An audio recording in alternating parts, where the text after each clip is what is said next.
Hello and welcome to djnchester.com. So today you are going to learn how to create a new password for your WordPress panel. So I'm going to show you how you can make it easily. So let's go.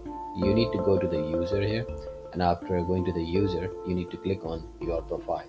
When you will click on your profile, you will get this screen. That is your profile. So at the bottom of this screen, you will find there is an option for generate password. So or new password. So when you will click on it, the WordPress will automatically generate a strong password for you. If you cannot remember that, you can copy and paste it.